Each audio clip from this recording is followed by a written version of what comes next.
أغفر الله ربي من كل ذنب وأتوب إليه لا حول ولا قوة إلا بالله العلي العظيم اللهم صل على محمد وعلى آل محمد كما صليت على إبراهيم وعلى آل إبراهيم إنك حميد مجيد اللهم بارك على محمد وعلى آل محمد كما باركت على إبراهيم وعلى آل إبراهيم إنك حميد مجيد سبحانك لا علم لنا إلا ما علمتنا إنك أنت العليم الحكيم سبحانك لا فهم لنا إلا ما فهمتنا إنك أنت الجواد الكريم আলহামদুলিল্লাহ সুম্মা আলহামদুলিল্লাহ আল্লাহ সুবহানাহু ওয়া তাআলার কাছে লাখো কোটি শুকরিয়া এই জন্য যে আল্লাহ সুবহানাহু ওয়া তাআলা আমাদেরকে আজকের এই দার্সে উপস্থিত হওয়ার তৌফিক দান করেছেন। এই জন্য আমরা সকলেই আল্লাহ সুবহানাহু ওয়া তাআলার কাছে অন্তরের অন্তঃস্থল থেকে শুকরিয়া আদায় করি। আলহামদুলিল্লাহ। আলহামদুলিল্লাহ। আলহামদুলিল্লাহ। لا إله إلا الله اللهم لك الحمد كله ولك الشكر كله بيدك الخير كله وإليك يرجع الأمر كله نسألك الخير كله ونعوذ بك من شر كله سبحان الله وبحمده سبحان الله العظيم سبحان الله وبحمده عدد خلقه ورضا نفسه وزنة عرشه ومداد كلمته اللهم لا أحصي ثناء عليك أنت كما أثنيت على نفسك اللهم لك الحمد كما ينبغي لوجهك الكريم وسلطانك العظيم اللهم لك الحمد كما أنت أهله এগুলো হচ্ছে শুকরিয়ার লফজ। এগুলো কি লফজ ওস্তাদ? শুক্রিয়ার উস্তাদ জি। শুকরিয়ার লফজ হাদিসের মধ্যে এই লফজ গুলো আছে, দেখে দেখে মুখস্থ করে নিব। এই আল্লাহ তাআলার কাছে আমরা তো আলহামদুলিল্লাহ বলে শুকরিয়া আদায় করি, আলহামদুলিল্লাহ সুবহানাল্লাহ বলি, আল্লাহ তাআলার পবিত্রতা বর্ণনা করি, সুবহানাল্লাহি ওয়া বিহামদিহি সুবহানাল্লাহিল আযীম, এটাও আল্লাহ তাআলার প্রশংসার জন্য। তো যত বেশি আল্লাহ তাআলার প্রশংসা আমরা করব, আল্লাহ তাআলা আমাদের প্রতি তত বেশি খুশি হবেন। বাচ্চা যখন বারবার বাবা বাবা বাবা বাবা করতে থাকে, মজা লাগে না? জি ওস্তাদ জি। আল্লাহ তাআলা বান্দার কাছ থেকে যত বেশি আল্লাহ তাআলা শুকর গুজারি শোনেন, আল্লাহ তাআলা তত বেশি খুশি হন, আর ওই বান্দার সাথে আল্লাহ তাআলা তত সুন্দর মুআমেলা করেন। লা ইলাহা ইল্লাল্লাহ। আজকে আমাদের আকীদা ক্লাস, মুজিব ওস্তাজ একটা ব্যস্ততায় আটকে গিয়েছেন, এই জন্য ইনশাআল্লাহ আজকে আমি আপনাদের সাথে থাকবো। আল্লাহ তাআলা আমাকে, আমি এটা সাআদাত মনে করি, আল্লাহ তাআলা আপনাদের সাথে আমাকে মাঝে মাঝেই আহ মোলাকাত করার সুযোগ করে দেন। এই জন্য আল্লাহ তাআলার কাছে অনেক অনেক শুকরিয়া, আলহামদুলিল্লাহ।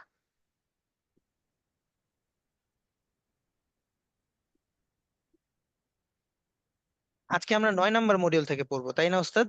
জি ওস্তাদ জি। আচ্ছা, আলহামদুলিল্লাহ।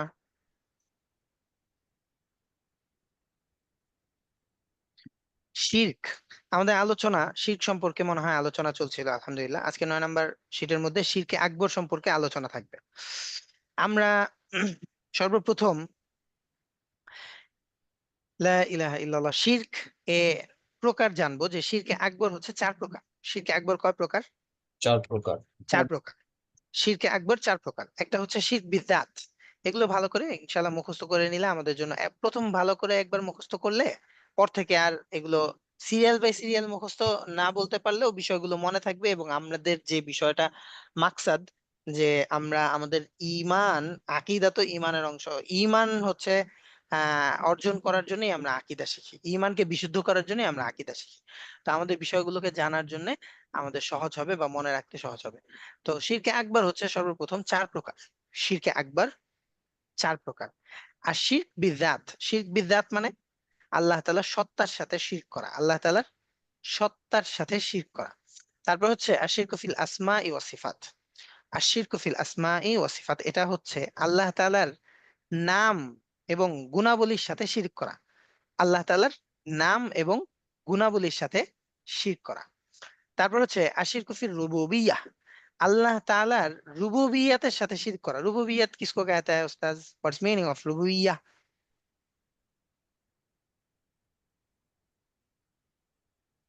আপনাদের মধ্যে থেকে কেউ বলতে পারবেন? কর্মের রুবুবিয়্যাহ ক্ষেত্রে আল্লাহর যে হ্যাঁ, ইবাদতের ক্ষেত্রে সম্ভবত আল্লাহ সম্ভবত তাআলার কি? কর্ম সমূহ হ্যাঁ আল্লাহ তাআলার কর্মসমূহের কর্মসমূহের ক্ষেত্রে। হ্যাঁ, মাশাআল্লাহ, জাযাকুমুল্লাহ। কর্মসমূহ, এই কর্মসমূহ দ্বারা বোঝানোর উদ্দেশ্য হচ্ছে আল্লাহ তাআলার প্রতিপালন ক্ষমতা। গোটা পৃথিবী আল্লাহ তাআলা প্রতিপালন না করলে সূর্য ঠিক মতন উঠতো, না ওস্তাদ। আবার সূর্য ঠিক মতন ডুবতো না। তো এরকম যতগুলো বিষয় আছে, এই সবগুলো এই সবগুলো বিষয় কার হাতে? আল্লাহ একমাত্র তাআলার আল্লাহ হাতে, তাআলা। একমাত্র আল্লাহ তাআলার হাতে সবকিছুই। আসমান পরিচালনা করা, নক্ষত্রগুলোকে পরিচালনা করা, তারপর পৃথিবীর মধ্যে আমরা যা কিছু পাচ্ছি, গাছ পালা, ফসলাদি, আমাদের খাবার দাবারের জন্য যে সকল মাখলুক গুলো উৎপাদন হওয়া, এই সব কিছু প্রতিপালনের অন্তর্ভুক্ত। দেখেন,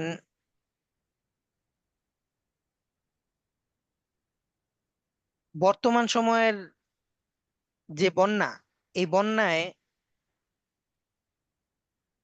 কোনো মুরগি কি ওই এলাকার মধ্যে বেঁচে আছে? স্বাভাবিকভাবে উত্তর দিলে নেই। নেই, এই আর কি। স্পেশালি না, জি। আমরা তো হচ্ছে স্বাভাবিকভাবে বোঝার জন্যই এই উদাহরণগুলো সামনে আনি। এত বড় ব্যাপক একটা অঞ্চলের মধ্যে এত এত মুরগি মনে করেন মারা গেল, কিন্তু কোনোদিন কি পত্রিকায় আমরা এরকম কোন নিউজ দেখছি যে মুরগির সংকট? না ওস্তাদ জি। বিরাট কখনোই না। বিরাট হচ্ছে ওই যে কি সোয়াইন ফ্লু, তারপর হচ্ছে বার্ড ফ্লু, এই টাইপের আরো কত ধরনের হিস্ট্রি আমাদের লাইফে গেল না? জি ওস্তাদ জি। তারপরও আমরা কোনোদিন তো দেখিনি যে মুরগির সংকট হয়েছে। তো এই মাখলুকটা দ্বারা আল্লাহ তাআলা আরো কিছু মাখলুককে প্রতিপালন করবেন। তো এটা কিভাবে করবেন, এই করার শক্তিটা হচ্ছে রুবুবিয়াতের অন্তর্ভুক্ত।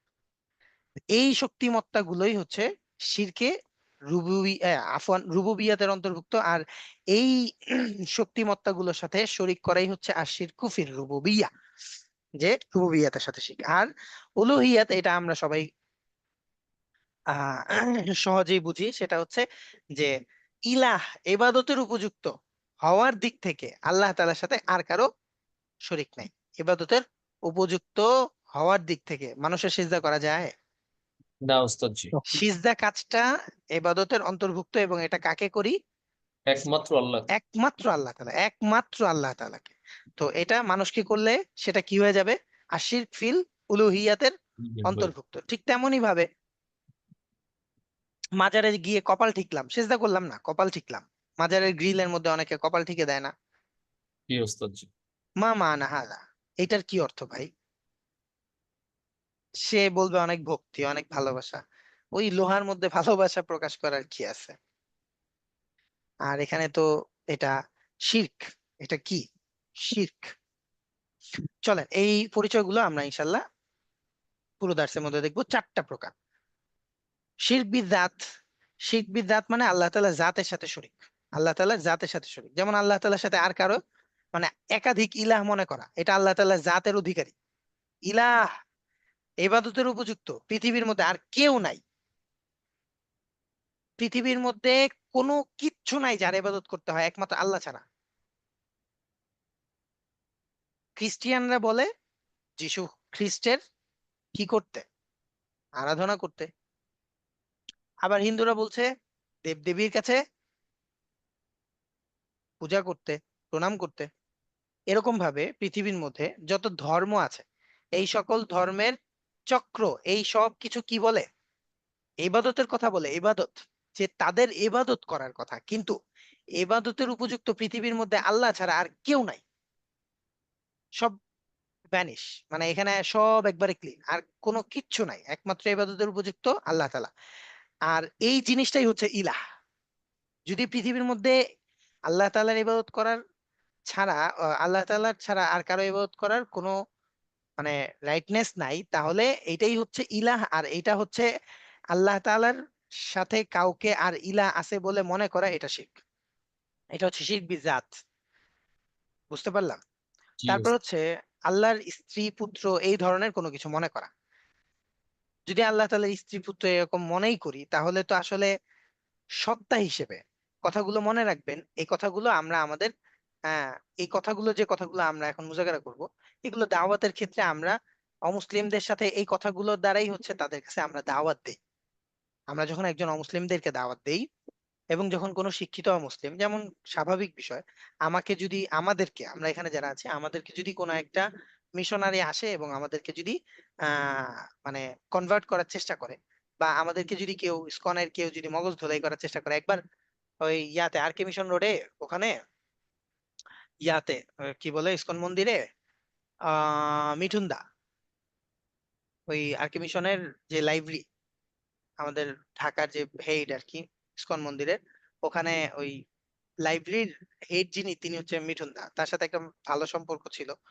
তার কাছে যাইতাম হচ্ছে দাওয়ার পারপাসে, মানে তাকে আমার টার্গেট ছিল তাকে দাওয়াত দিব। কিন্তু ইসকনরা যে আসলে কতটা চরম পর্যায়ে, এটা ইসকনদের সাথে কেউ না মিশলে বা তাদের সাথে কেউ ডিল না করলে কোনোদিন বুঝতে পারবে না।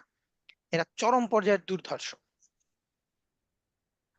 তো তখন তার সাথে অনেক গল্পগুজব করতাম এবং তাকে আমি দাওয়ার ক্যাটাগরিতে অনেক কথাবার্তা বলার চেষ্টা করতাম। সে তো যেহেতু মন্দিরের মধ্যে থাকে এবং তারা যেহেতু প্রশিক্ষিত, সে আমার এই সবকিছুই বুঝতে পারতো। সেও আমাকে ইয়া সম্পর্কে, কি বলে হচ্ছে, স্রষ্টা সম্পর্কে, একত্ববাদ সম্পর্কে তাদের যে মতাদর্শ আছে এগুলোকে গেলানোর চেষ্টা করতো বা বোঝানোর চেষ্টা করতো বিভিন্ন ভাবে। তো এটা স্বাভাবিক যে একটা মানুষ যখন আল্লাহ তাআলার পরিচয় ছাড়া সত্তা হিসেবে, রব হিসেবে, ইলাহ হিসেবে অন্য কাউকে মনে করছে এবং তার প্রতি বিশ্বাস স্থাপন করতেছে, তার এই বিশ্বাসকে কনভার্ট করা বা চেঞ্জ করা, এর জন্য কিন্তু আপনাকে অনেক সময়ের প্রয়োজন হবে, একদিনেই হয়ে যাবে না। হ্যাঁ, আল্লাহ তাআলা হেদায়েত দেনেওয়ালা কাউকে আল্লাহ তাআলা যে কোনো উসিলাতেই হেদায়েত দিতে পারেন, কিন্তু দাওয়াতের ক্ষেত্রটা স্বাভাবিকভাবে আমরা যেটা দেখি, আল্লাহ রাসূল যাদেরকে দাওয়াত দিয়েছেন একদিনেই ইসলাম গ্রহণ করেছেন এরকম সাহাবীর সংখ্যা, মানে মাক্কি জিন্দেগিতে আল্লাহ রাসূল যেখানে দাওয়াত আমাদেরকে শিখিয়েছেন, মানে আমরা দাওয়াত কিভাবে দিব এই জিনিস যখন আল্লাহ রাসূলের কাছ থেকে শিখতে যাই তখন তো মাক্কি জিন্দেগি ফলো করতে হয়। আর মাক্কি জিন্দেগিতে আল্লাহ রাসূল এক একজনের কাছে বারবার গিয়েছেন, প্রত্যেকের দ্বারে দ্বারে বারে বারে গিয়েছেন এবং প্রত্যেক আম্বিয়া আলাইহিমুসসালাম এরকম ভাবে তাওহীদের দাওয়াত নিয়ে দাঁড়ে দাঁড়ে বারে বারে গিয়েছেন। তো এই কথাগুলো যেন কোত্থেকে এলো ওস্তাদ? ওস্তাদ জি, এই যে শিরকের কথা বলছিলেন যে ওই একজন মিঠুন দাদার সাথে কথা বলছিলেন, মিঠুন ভাই। ও হ্যাঁ, একটা মানুষ একবারেই আপনার দাওয়াত গ্রহণ করে ফেলবে না। তো সেখানে তাকে অনেক বোঝানোর পর, অনেক দাওয়াতের পর সে, মানে তার এই বিশ্বাসের মধ্যে আমার এক ভাই, আলহামদুলিল্লাহ, তার নাম হচ্ছে শঙ্কর দা। তো শঙ্কর দা পরবর্তীতে আব্দুর রহমান, শঙ্করদার ইসলাম গ্রহণ করেছেন আমার হাতেই। তো শঙ্করদাকে আমি একটা সময় আমার যখন দাওয়ায় পড়ি তখন মাঝে মধ্যে না, প্রায় দিন রাতের বেলা ক্লাস শেষ করে, আমাদের তো 11টা বাজে ক্লাস শেষ হয়, ক্লাস শেষ করে তখন খানা থাকতো না আর কি। তো মাদ্রাসা থেকে বের হয়ে গিয়ে ওই আমাদের ওখানে এক তাবলিগের সাথী আছে দুলাল ভাই, তার একটা ছোট হোটেল ছিল আর কি, সেখানে খিচুড়ি খেতাম। তো খিচুড়ির দোকানের অপোজিটেই হচ্ছে এই শঙ্করদার দোকান, শঙ্করদার দোকানে বসে বসে শঙ্করদাকে অনেকদিন দাওয়াত দিতাম। এবং ওই আব্দুর রহমান ভাই আমাকে একদিন বলছিল যে এই ভাই হিন্দু কিন্তু সে ইসলাম সম্পর্কে মানে সে ওয়াজ শুনতে পছন্দ করে। তো এটা আমার কাছে একটা উসিলা ছিল, এই উসিলাতে আমি তাকে অনেক দাওয়াত দিছি এবং দীর্ঘ ধরেন প্রায় 2 মাস 3 মাস তার পিছনে এইভাবে মেহনত করার পর প্রত্যেক দিন, মানে সপ্তাহে হয়তো কমপক্ষে হলো 5 দিন করে রাতের বেলা আমি গিয়ে, কারণ খানা খেতে হতো রাতের বেলা, তো সেখানে গিয়ে তাকে দাওয়াত দিতাম প্রত্যেকদিন। তো আলহামদুলিল্লাহ আল্লাহর মেহেরবানি এখন সে মুসলিম। তো একটা মানুষের বিশ্বাস, এই তাদের কাছ থেকে যে জিনিসটা এক্সপিরিয়েন্স আমরা, যে তারা বিশ্বাসগত দিক থেকে এরকম ভাবে বিভিন্ন বিষয়ে জিজ্ঞাসা করে। যেমন হিন্দুদের ক্ষেত্রে অধিকাংশ ক্ষেত্রে যে স্ত্রী পুত্র সন্তান এইসব বিষয়গুলো, যে ওরা কিন্তু এটাকে কিছুই মনে করতেছে না যে শিবের স্ত্রী হচ্ছে দুর্গা, অথচ দুর্গার সাথে আরো কত ধরনের কত মানে অ- অনৈতিক সম্পর্ক অনেকের সাথে ছিল। দেব দেবী হিসেবে এই সব সম্পর্ক, মানে মানবীয় কোনো গুণাবলী তাদের সাথে মিলে, এটা কি মানে চিন্তায় আনা যায় নাকি? তাহলে সত্তা বা রব হইলো কিভাবে?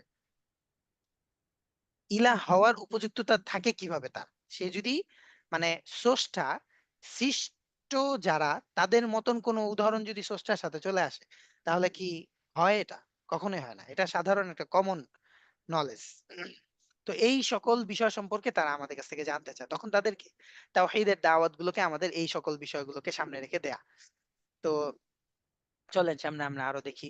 তো তাওহীদ বিজাতের মধ্যে এটা ক্রাইটেরিয়া দেখতেছি দ্বিতীয় প্রকার, যে আল্লাহ তাআলার স্ত্রী বা পুত্র বা কন্যা সন্তান এই সকল বিষয় যেগুলো হচ্ছে সৃষ্ট কোনো বস্তুর সাথে স্রষ্টার সামঞ্জস্যতা হতে পারে এমন কোনো বিষয়ই কি না, আল্লাহর সাথে সামঞ্জস্য না। আর যদি হয় তাহলে এটা শিরকু বিদআত হয়ে যাবে। তারপর হচ্ছে আল্লাহ তাআলার পিতা মাতা, আল্লাহ কারো কাছ থেকে ইসকন জন্মগ্রহণও সম্পর্কে করেন নাই। বলতেছিলেন, জি। ইসকন সম্পর্কে বলতেছিলেন একটু। ও, মানে উনাদের দাওয়াতের কথা বললাম, যে তাদের জি। তাদের কাছে দাওয়াতের ক্ষেত্রে আমরা এই সকল বিষয়গুলো দেখছি। যে বিশ্বাসগত দিক থেকে আমি তো সহজভাবে তাকে দাওয়াত দিলাম যে ভাই আল্লাহ তাআলার কে মেনে নেন, কিন্তু বিশ্বাসগত দিক থেকে, যৌক্তিকতার দিক থেকে তারা এই সকল বিষয়গুলোতে অনেক প্রশ্ন করে। এক ভাইকে আমরা ধামরাই ধামরাইতে দাওয়াত দিতে গেলাম, এক ভাইকে দাওয়াত দিলাম, সেই ভাই কান্না করতেছে আর বলতেছে, ভাই আর কয়টা দিন আপনারা আগে যদি আসতেন আমাকে এই কথাগুলা বুঝাইতেন, আমি ইসলাম গ্রহণ করতাম। এখন আমি ইসলাম গ্রহণ করতে চাই, কিন্তু কেন সে তখন ইসলাম গ্রহণ করবে না? কারণ হচ্ছে এই রুবুবিয়তের বিষয়গুলোতে এসে তার কাছে যে বিষয়গুলো আটকে গেছিল সেগুলো হচ্ছে যে শিরকের ক্রাইটেরিয়া গুলোর ক্ষেত্রে কিন্তু হিন্দুরা সবগুলো শিরকের মধ্যে সম্পৃক্ত, আসমায়ে সিফাতের মধ্যে সম্পৃক্ত, জাতের শিরক বিজাতের সাথে সম্পৃক্ত, তারপর হচ্ছে শিরক রুবুবিয়াতের সাথে সম্পৃক্ত, উলুহিয়াতের সাথে সম্পৃক্ত। তো সে তখন বলতেছিল যে আমার আমি বিয়ে করে ফেলছি এই কয়েকদিন হইলো, এবং আমার এই নতুন বউ আমি যদি এখন ছেড়ে দিই, আমি আমার তখন সেইভাবে বলছে যে আমি সবাইরে ছেড়ে দিব, আমার মা বাবা বউ সবাইরে ছেড়ে দিতে পারবো, কিন্তু আমি আমার ধর্ম থেকে এই জিনিসটা জানি যে আমার দায়িত্ব যেহেতু, মানে তাদের দায়িত্ব যেহেতু আমার কাছে, তাই আমি যদি এখন এই ধর্ম ছেড়ে চলে যাই তারা তো আর এই ধর্ম গ্রহণ করবে না, আমি যে বুঝটা বুঝছি তারা তো আর এই বুঝটা বুঝবে না, তখন তারা কিন্তু বিপদে পড়ে যাবে, আর আমার কোনো টাকাও তারা নিবে না। মানে সে তার পারিবারিক দৃষ্টিকোণ থেকে গিয়ে আটকায় গিয়া সে আর ইসলাম গ্রহণ করে নাই। তখন আমরা তারে হচ্ছে হায়ের উপরে রেখে চলে আসছিলাম, সে আমাদের কাছে কালেমাও পড়ছিল। তো এই হচ্ছে মানে এই পিতামাতা, মানে আত্মীয় স্বজন, এই সকল বিষয়ের সাথে আল্লাহ তাআলার সাথে কোনো ধরনের কোনো সম্পৃক্ততা করা। আচ্ছা, তারপরে চলেন কাউকে আল্লাহ তাআলার সমকক্ষ মনে করা, শিরক, কাউকে আল্লাহ তাআলার সমকক্ষ মনে করা। সূরা ইখলাসের সমস্ত বিষয়গুলো সামনে চলে আসছে। আমরা কোনো একজন অমুসলিমকে দাওয়াত দিলে সূরা ইখলাসকে সামনে রেখে দাওয়াত দিব, কুল হুয়াল্লাহু আহাদ, হুয়াল্লাহ, তিনি আল্লাহ। আল্লাহ মানে এমন একজন ইলা যার সাথে কোনো কিছু সম্পর্ক নাই, আল্লাহ মানে আল্লাহ। আল্লাহ নামের কোনো আর অন্য কোনো অর্থ, অন্য কোনো সম্বোধন কিছুই নাই। তিনি আল্লাহ, তিনি এক। আল্লাহ তাআলা সিফাত আস্তে আস্তে এখানে বর্ণনা করা হচ্ছে যে আল্লাহ তাআলা এক। তারপর কি, আল্লাহু সামাদ, আল্লাহ তাআলা নির্মুখাপেক্ষী। আমি আপনাদের কাছে যেটা বলতেছি এটা আমাদের সামনেই কিন্তু সবক আছে, তো সামনেরটা আমাদের এখনই পড়া হয়ে যাইতেছে। তো আল্লাহু সামাদ, আল্লাহ তাআলা নির্মুখাপেক্ষী, কারো কোনো কিছুর ক্ষেত্রে আল্লাহ তাআলা মুখাপেক্ষী না, কোনো কিছু করার ক্ষেত্রে কারো মুখাপেক্ষী না। আল্লাহ তাআলা হচ্ছেন সাহিবু কুন ফায়াকুন, আল্লাহ চাইলেই সবকিছু হয়, আল্লাহ শুধু বলেন হও, সাথে সাথে হয়ে যায়। আল্লাহ সাহিবু কুন ফায়াকুন মানে কুন ফায়াকুনের মালিক। কুন ফায়াকুন শব্দটা শুনেছি, জিও জানি। অনেকবার শুনেছি, এটা ওই ইয়াসিন সূরার মধ্যে আছে। জি, আল্লাহ তাআলা ইয়াসিন সূরার মধ্যে এভাবে বলেছেন, ইদা আরাদা শাইআন, যখন আল্লাহ তাআলা কোনো কিছু চান, আইয়াকুনা লাহু কুন ফায়াকুন, তখন আল্লাহ তাআলা শুধু বলেন কুন। কুন অর্থ হও, ফায়া মানে অতঃপর, আর ইয়াকুন মানে হয়ে গেছে। তাহলে কুন ফায়াকুনের অর্থ মানে হও অতঃপর হয়ে গেছে। আল্লাহ তাআলা এটার মালিক।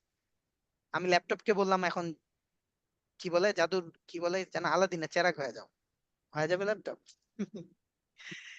কোনো কিছুকে বললাম আর কি হও, বা বললে কি হয়ে যাবে? না। কিন্তু আল্লাহ তাআলা হচ্ছেন এই কুন ফায়াকুনের মালিক, আল্লাহ তাআলা শুধু বলেন হও, সাথে সাথে হয়ে যায়। তো আল্লাহু সামাদ, আল্লাহ তাআলা কোনো কিছুর মুখাপেক্ষী না। লাম ইয়ালিদ ওয়া লাম ইউলাদ, আল্লাহ তাআলা কারো কাছ থেকে জন্মগ্রহণও করেন নাই, আবার কাউকে জন্মও দেন নাই। লা ইলাহা ইল্লাল্লাহ। ওয়া লাম ইয়াকুল লাহু কুফুয়ান আহাদ, আল্লাহ তাআলার সমকক্ষ কেউ নাই। এগুলো আল্লাহ তাআলার জাত, জাত কি, জাতি শক্তি। তারপরে চলেন দুই দুই নাম্বার, এক নাম্বার গেল, সবাই বুঝতে পারলাম আলহামদুলিল্লাহ উস্তাদ। আলহামদুলিল্লাহ উস্তাদ জি। আলহামদুলিল্লাহ, চলে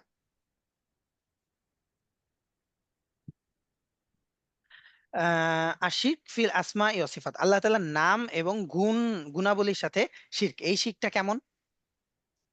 এই শিরকটা হচ্ছে যে আল্লাহ তাআলার নাম, লা ইলাহা ইল্লাল্লাহ। এখান থেকে একটা কথা পড়ি, তাহলে বাকিগুলো পুরোটা বুঝতে পারবো। আল্লাহ নিজের জন্য যা সাব্যস্ত করেছেন তাতে কোনো পরিবর্ধন, তার ধরন, বর্ণনা বা কোনো রূপ উদাহরণ পেশ করা ব্যতীত আল্লাহর জন্য তা সাব্যস্ত করার মাধ্যমেই এ তাওহীদ অর্থাৎ বিশ্বাস স্থাপন বা বাস্তবায়ন হতে পারে। মানে আল্লাহ তাআলার নাম, আসমা এর আলোচনা সামনে আসতেছে। এই যে আসমা, আসমা অর্থ নাম।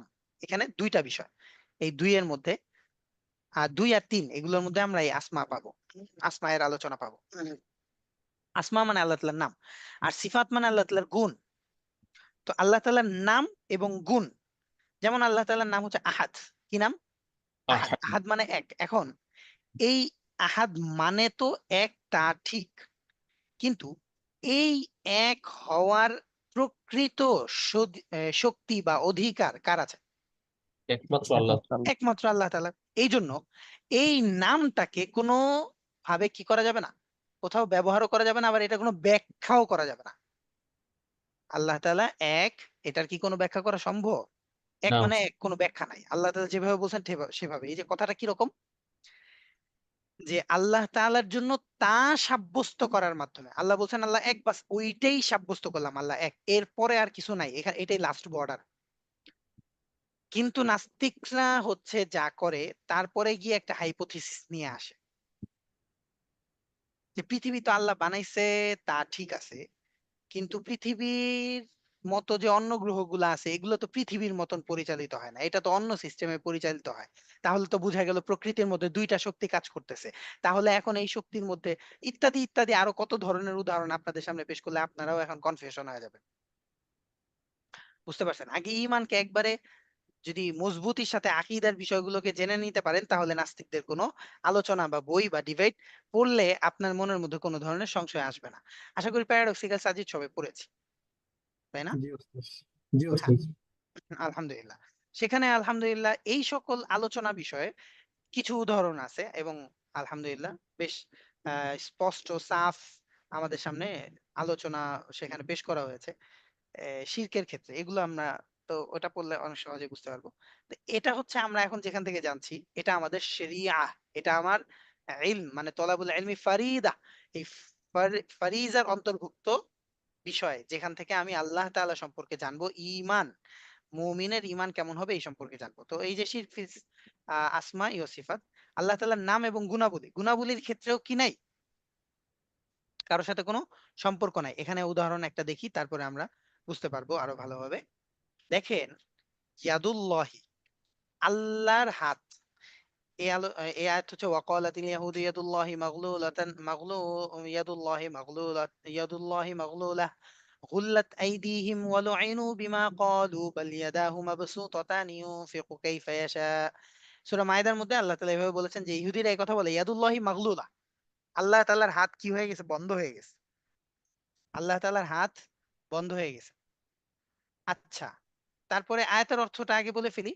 গুল্লাত আইদিহিম, কিন্তু আল্লাহ তাআলা বলতেছে তাদের হাত বন্ধ হয়ে গেছে। ওয়ালুইনু বিমা ক্বালু, আর তারা যা বলে, ওয়ালুইনু, আল্লাহ তাআলা তাদেরকে লানত দিয়েছেন, বিমা ক্বালু, ওই সকল বিষয়ের জন্য যা তারা বলে। বাল ইয়াদাহু মাবসুতাতানি, বরং তার হাত মানে আল্লাহ তাআলার হাত, ইয়াদুল্লাহি অর্থাৎ আল্লাহ তাআলার হাত। আল্লাহ তাআলা এই কথা বলতেছেন, বাল, বরং, ইয়াদুল্লাহি মাবসুতাতানি, আল্লাহ তাআলার হাত তো বিরাট প্রশস্ত, ইউনফিকু কাইফা ইয়াশা, আল্লাহ যেভাবে ইচ্ছা করেন আল্লাহ সেভাবেই কি করতে পারেন? খরচ করতে পারেন। লা ইলাহা ইল্লাল্লাহ। বন্যাটা পানির না, বন্যাটা জলের, তাই না? এটা কি কথা? তাকদীরন, তাকদীরন, যদিও এটা আমাদের তাকদীর, তাকদীরন, কিন্তু আমরা সাবাব কি দেখতেছি? সাবাব তো জল দেখতেছি না। পানি হইলে তো কুদরতি ছিল, সাবাব জল দেখতেছি না। সাবাব মানে বুঝতে পারছি তো, রিজন, কারণ, ঘটার কারণ। জি। আহ, আচ্ছা ওস্তাদ, একটা কথা ছিল। জি ওস্তাদ।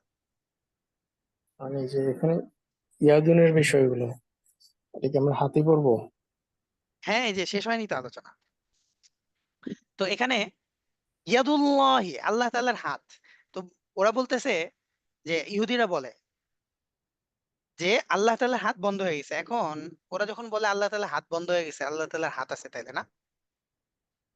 নাউজুবিল্লাহ, কুদরতি হাত আছে কিন্তু আমাদের সদৃশ্য হাত নেই। জি ওস্তাদ।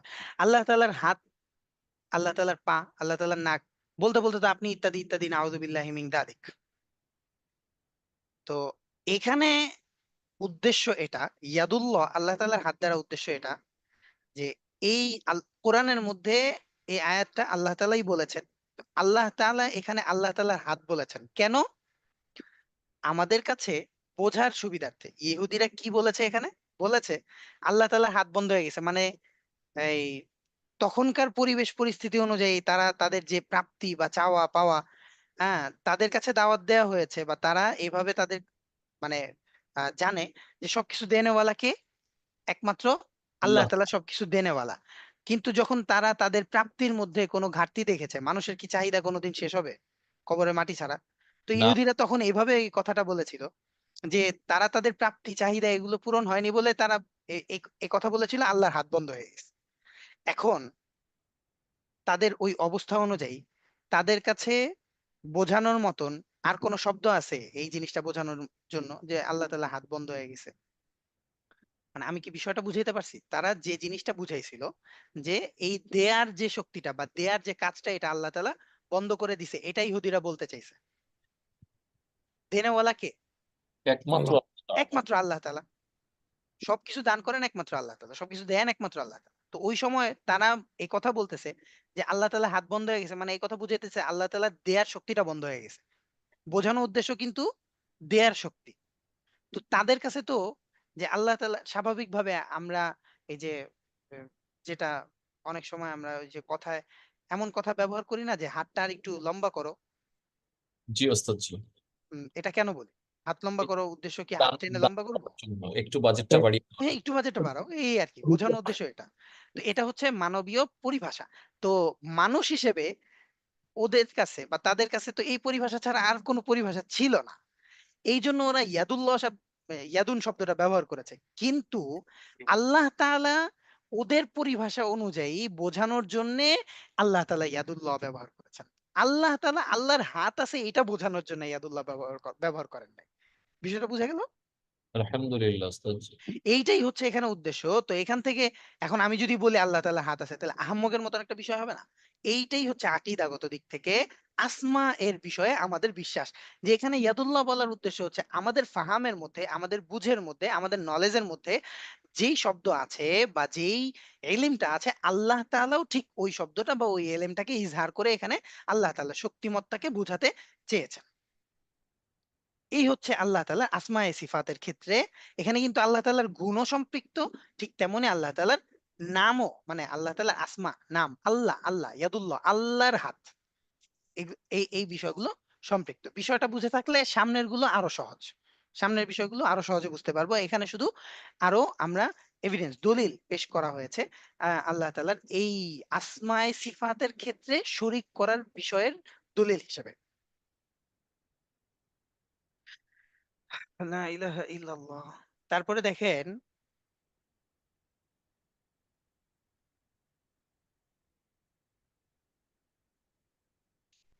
এখানে আল্লাহ তাআলা আরো বলেছেন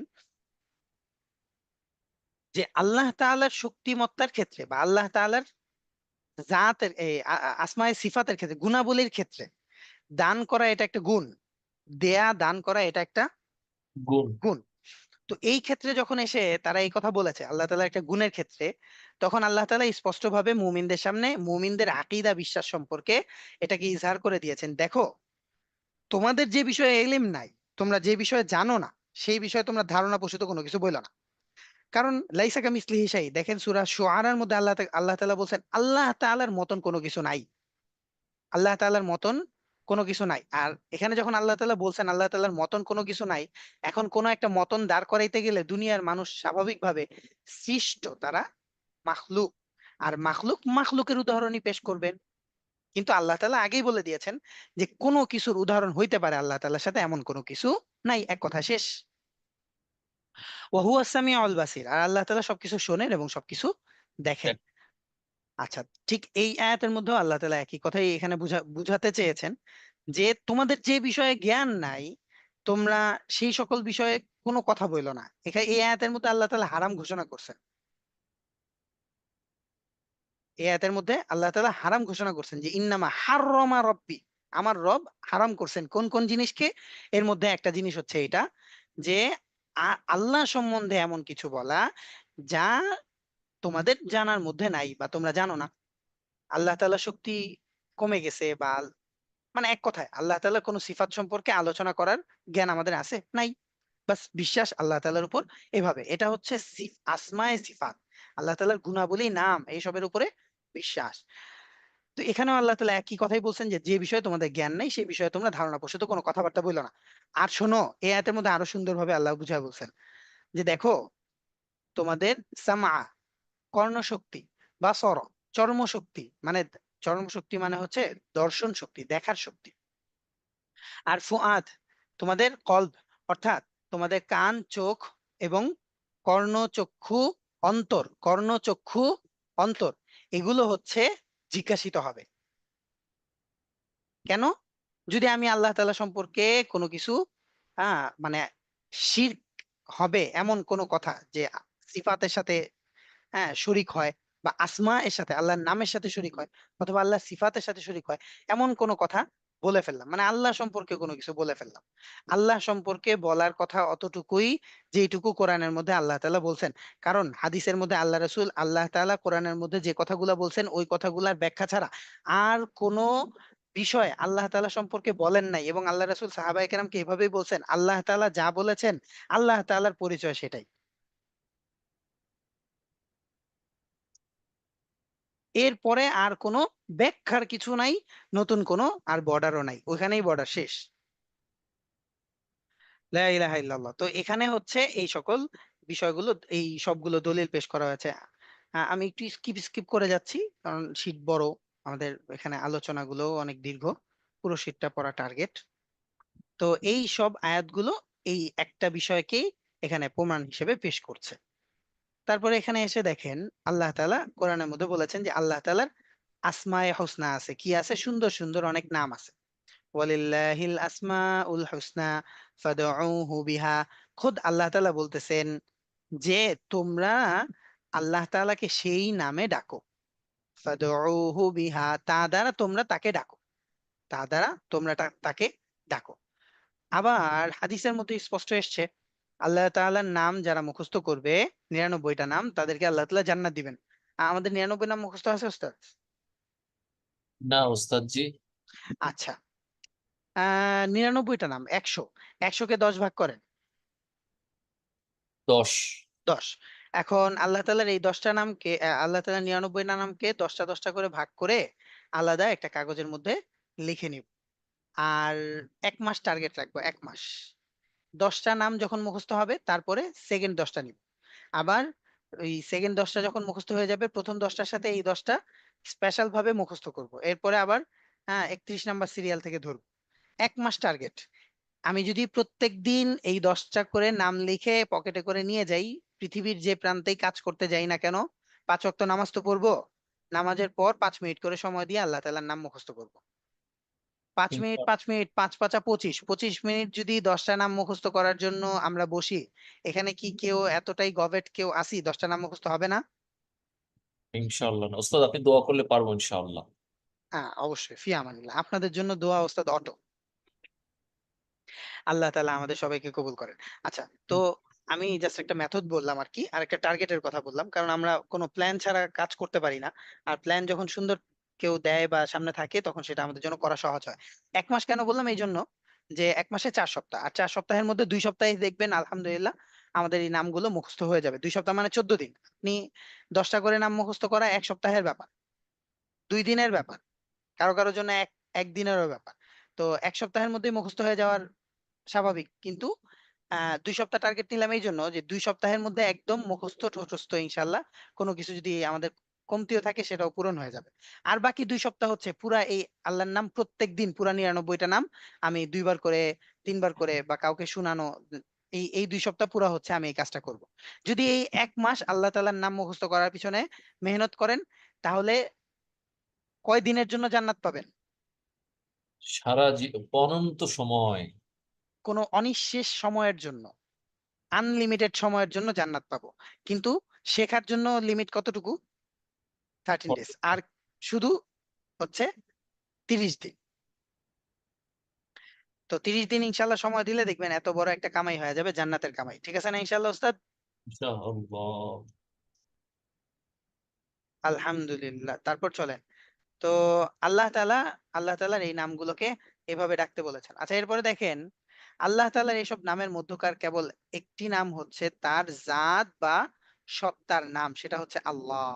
সেটা হচ্ছে কি? আল্লাহ। এখানে ইংরেজিতে আল্লাহ লেখা। কি লেখা?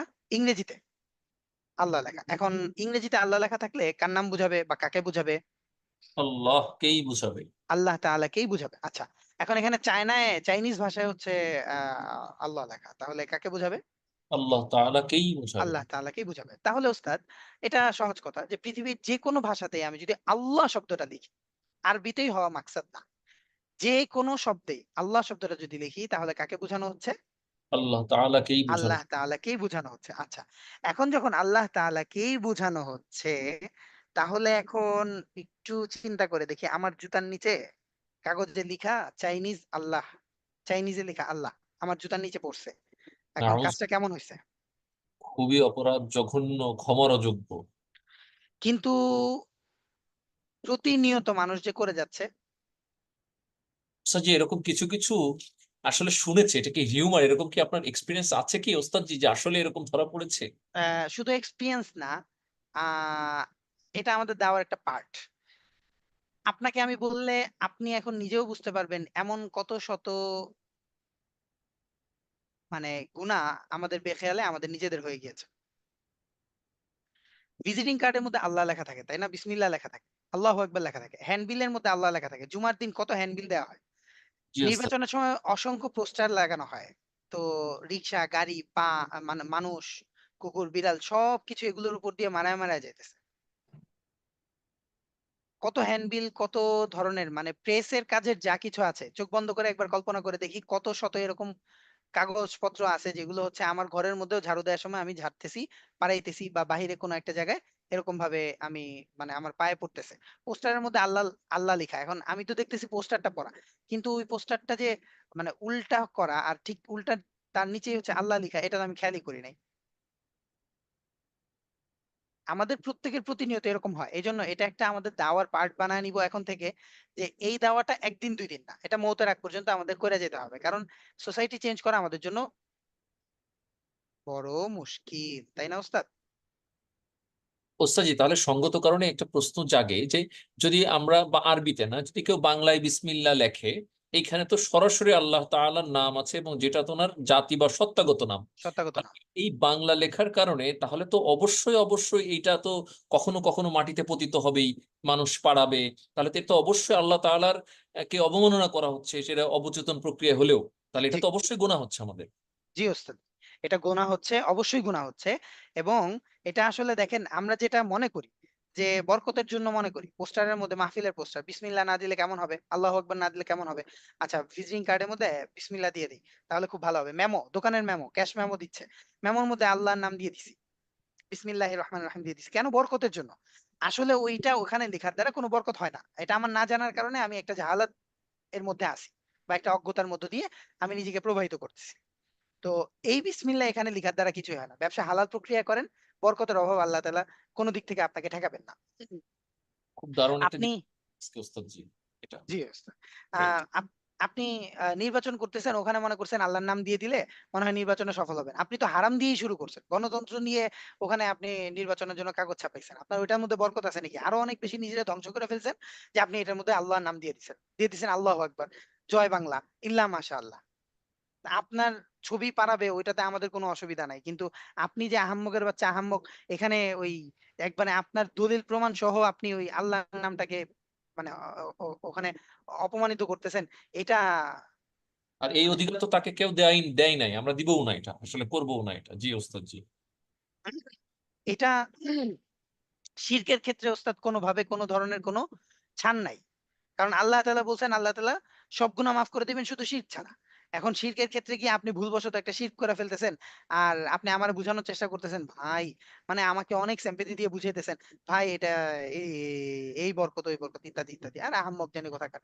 এই জিনিসটা আমাদের বোঝা লাগবে। এই জায়গাগুলোতে হার্ড, একদম হার্ড। কিন্তু প্রথম পর্যায়ে তো ওস্তাদ কারো সাথে হার্ড স্টেপে গিয়ে আমরা কোনো কিছু করতে পারবো না।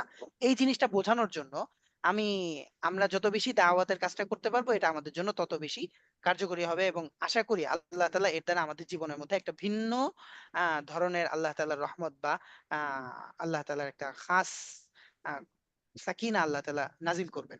কারণ ইনশাআল্লাহ। খুদ হাফিজ হুজুর রহমতুল্লাহ আলাই এক আল্লাহ তাআলার নাম বাথরুমে গেছেন, গিয়ে দেখছেন যে যেখানে ঢিলা ফেলা হয় এস্তেঞ্জার জন্য যে টয়লেট গুলো, এইখানে আল্লাহর নাম লিখা, মানে বিসমিল্লাহ বা আল্লাহর নাম লিখা একটা কাগজ পড়ে আছে। তো এটা দেখে দিলের মধ্যে এত চোট লাগছে উনি আর ইস্তেঞ্জা করেন নাই। ওখান থেকে কাগজটা নিয়ে ধুয়ে বাইরে এসে চিন্তা করতেছেন এটা কি করা যায়, তো ভাবলেন এর আগে শুকাই। তো সেখানে শুকাইছে, শুকানোর পরে তিনি চিন্তা করতেছেন এটা আবার বইয়ের মধ্যে রাখলে বা কোথায় কোথায় রাখবো, এটা কোথায় রাখলে আবার তো হারায় যাবে, আবার তো এরকম বেহরমতি হইতে পারে, কেউ পাড়া দিয়ে দিতে পারে বা কোনো একটা অসম্মানী হইতে পারে। তো তিনি করছেন কি এটাকে খায়া ফেলছেন। তো আল্লাহ। এইটা হেফাজতের জন্য এমন এমন প্রক্রিয়া আল্লাহ তাআলা তাকে কবুল করছেন, মানে তার ওই প্রক্রিয়া বা তার ওই দরদ বা মহাব্বতের কারণে আল্লাহ তাআলা তাকে এমন করছেন, আজকে কিয়ামতের আগ পর্যন্ত সারা পৃথিবীতে যখন মানুষ এই 19 শতকের বুজুর্গদের আলোচনা করবে, তাজকিরা করবে, সেখানে বাংলাদেশে দ্বীন ইসলামকে বাস্তবায়ন করার জন্য যে সকল স্বর্ণ মানব বা হচ্ছে বীর ওলামায়ে কেরামের নাম আমরা স্মরণ করব স্বাধীনতার সময় থেকে নিয়ে, তারা হচ্ছেন এই হাফিজ জি হুজুর, শামসুল হক ফরিদপুরি রহমতুল্লাহি আলাইহি, মানে তাদের মধ্য থেকে একজন হাফিজ জি হুজুর। আল্লাহ তাআলার নামকে হেফাজত করার কারণে আল্লাহ তাআলা তাকে কোন মাকামে নিয়ে গেছে। তো এই কাজটা আমরা এই সবাই কি ইনশাআল্লাহ করার। মামুনুল হক হুজুরের পিতা না?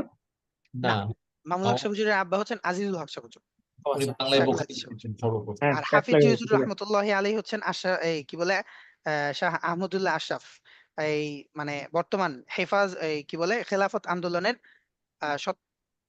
মানে প্রতিষ্ঠাতা ছিলেন হাফিজ জি হুজুর। এবং হাফিজ জি হুজুর একটা কথা বলছেন, যারা আমার এই খেলাফত আন্দোলনের সাথে অংশগ্রহণ করবে, আমার এই খেলাফতের এই জাইশ মানে প্রত্যেকে ইমাম মাহদী আলাইহিস সালামের সাথে অন্তর্ভুক্ত হবে।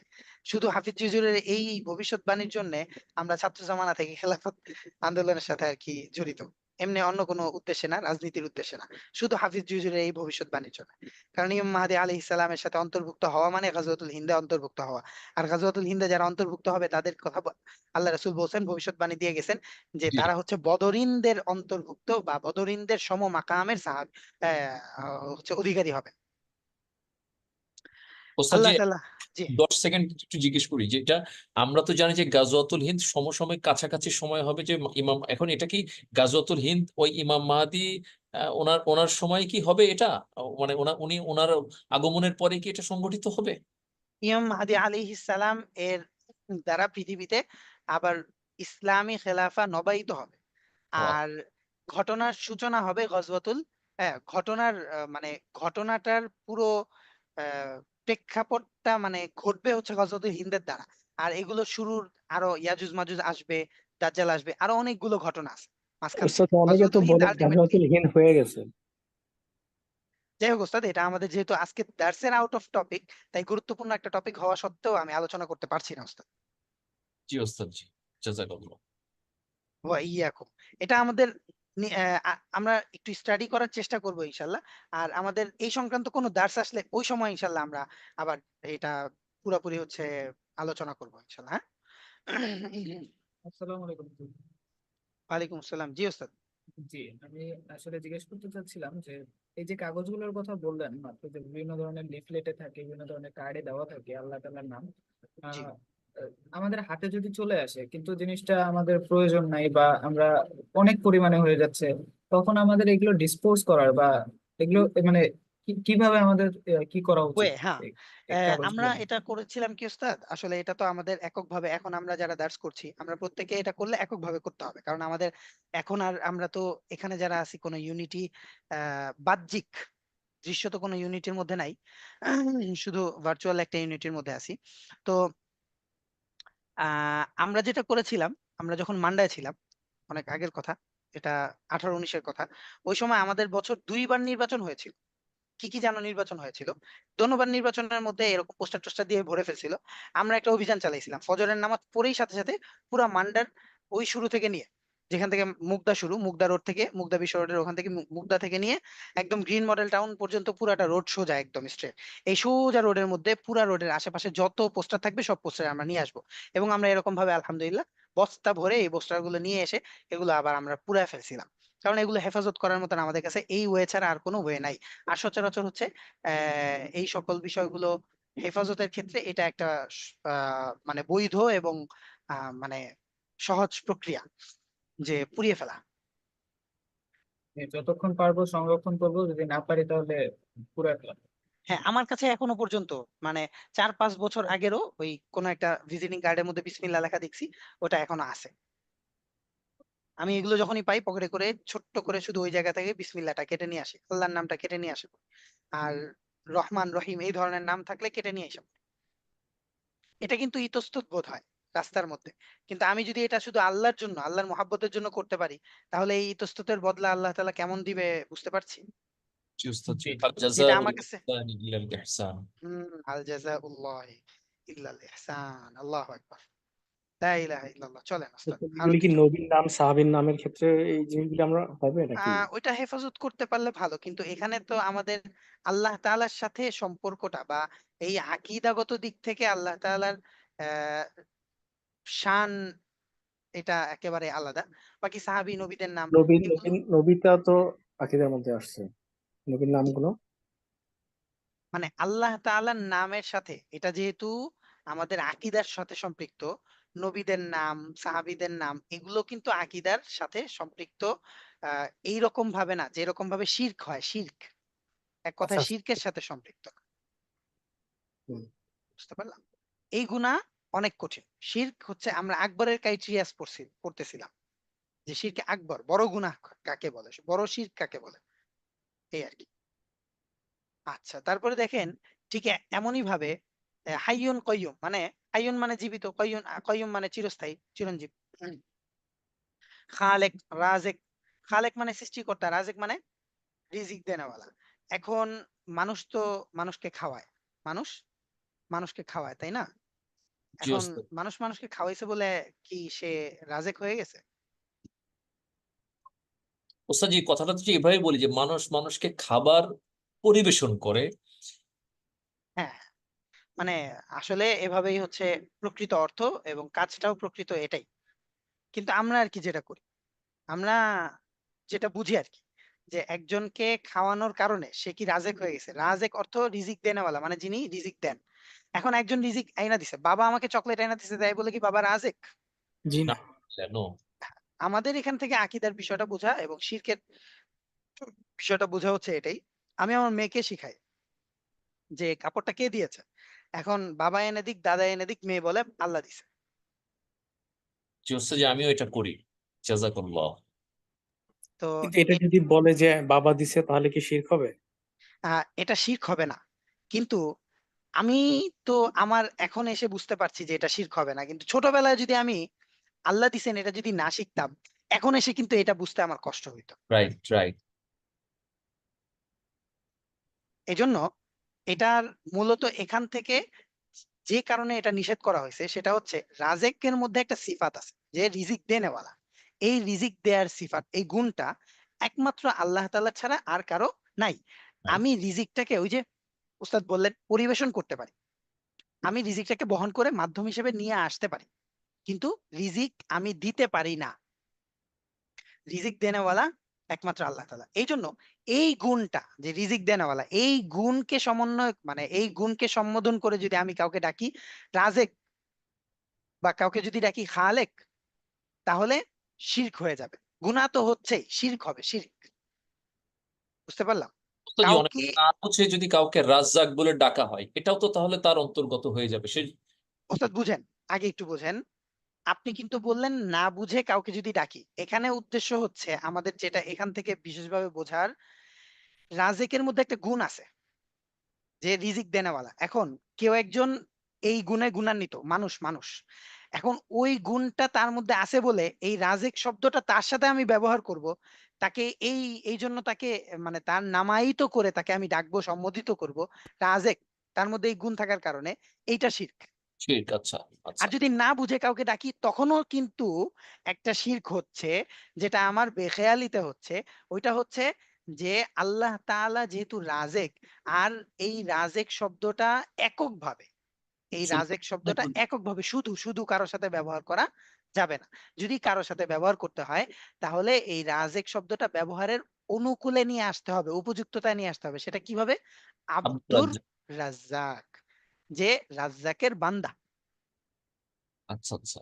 এই আর কি, এখান থেকে আসমায়ের শিরক। এখানে আমরা কোন ক্রাইটেরিয়াটা পড়তেছিলাম যে শিরকে আসমায়ের আসমা ও সিফাত, এটা হচ্ছে এখান থেকে উদ্দিষ্ট বিষয়। এই জন্য ওস্তাদ এরকম ভাবে আল্লাহ তাআলার নাম যারা যারা যাদের আল্লাহ তাআলার নাম রাখা হয় তাদের ক্ষেত্রে আমাদের অবশ্যই অবশ্যই যে আব- আব্দুর রাজ্জাক, আব্দুল হালিম, হ্যাঁ, আব্দুর রহিম এভাবে ডাকা। আর অনেক কিছু কিছু ওলামায়ে কেরাম এভাবে বলেছেন যে রাজ্জাক ভাই যদি বলি তখনও গুনাহ হয় না। তারপর হাকিম ভাই যদি বলি তখনও গুনাহ হয় না, কারণ এই ভাই দ্বারা এই হাকিমকে কি করে ফেলা হচ্ছে? মানুষ বানিয়ে ফেলা হচ্ছে এবং হ্যাঁ, জি। এটাই আর কি, মানে ব্যবহারের উপযুক্ততা নিয়ে আসা হচ্ছে। শুধু হাকিম, শুধু রাজ্জাক এইভাবে না। আচ্ছা, এই হচ্ছে আসমায়ে সিফাত। আচ্ছা, এখানে দেখেন আল্লাহ তাআলার গুণবাচক নামগুলোর মধ্যে দুইটা প্রকার আছে। একটা হচ্ছে খালেস আল্লাহ তাআলার সাথে, এইটার গুণ টুন অন্য কিছু মানুষের মধ্যে মিলানো কখনোই সম্ভব না। কিছু সম্ভব আর কিছু সম্ভব না। তো এই এখানে আমরা প্রকার হিসেবে দুইটা প্রকার পাইতেছি, আল্লাহ তাআলা আসমা এ সিফাতের মধ্যে দুইটা প্রকার প্রকার পাইতেছি। একটা হচ্ছে আল্লাহ তাআলার সাথে খাস আল্লাহ শব্দ কারোর সাথে ব্যবহার করা সম্ভব না, ইলাহ শব্দ কারোর সাথে ব্যবহার করা সম্ভব না, খালেক শব্দ কারোর সাথে ব্যবহার করা সম্ভব না, আউয়াল শব্দ, হ্যাঁ, এগুলো হচ্ছে এই নামগুলোর মধ্যে আব্দুল্লাহ লাগানো সম্ভব, মানে আব্দুল, আব্দুন শব্দ যোগ করা যায়, যোগ করে ব্যবহার করা যায়, কিন্তু এগুলো খালেস আল্লাহ তাআলার সাথে, এগুলোর খুসুসিয়াত বিশেষ। আর এরপরে আরো কিছু নাম আছে যেগুলো আল্লাহ তাআলার নাম, এগুলো ছাড়া আরো মানুষের নাম রাখা হয় আল্লাহ তাআলার নাম, ওগুলোর সাথে আল আব্দুন বলে ব্যবহার করলে কোনো ধরনের কি হয় না, অসুবিধা নাই। আচ্ছা, যে আব্দুল ইলাহ বলা, তো এটা কি ঠিক? আব্দুল ইলাহ। না, ইলা শব্দ আমাদের সমাজে নাম ব্যবহার হয়, যেমন ফজলে এলাহি, আচ্ছা। তারপরে এলাহি বক্স, এরকম এভাবে ব্যবহার করা হয়। এই ব্যবহারের ক্ষেত্রে মানে এটার ক্ষেত্রে অনুমতি আছে। ফজলে এলাহি মানে ইলাহির ফজল, একজনের নাম ফজলে এলাহি, জি। ফজলে এলাহি রাব্বি, আমার রবের বা আমার ইলাহির ফজল, মানে দয়া। তো এরকম আর কি। উস্তাদ জি, আজিজুর রহমান নামে কোনো প্রবলেম আছে কিনা? যে আজিজুর রহমান নামে কোনো প্রবলেম আছে কিনা? হ্যাঁ, না কোনো সমস্যা নাই, আজিজুর রহমান, রহমানের কি, আজিজ মানে হচ্ছে পরাক্রমতা, শক্তি। আরেকটা হচ্ছে প্রিয়, আজিজ।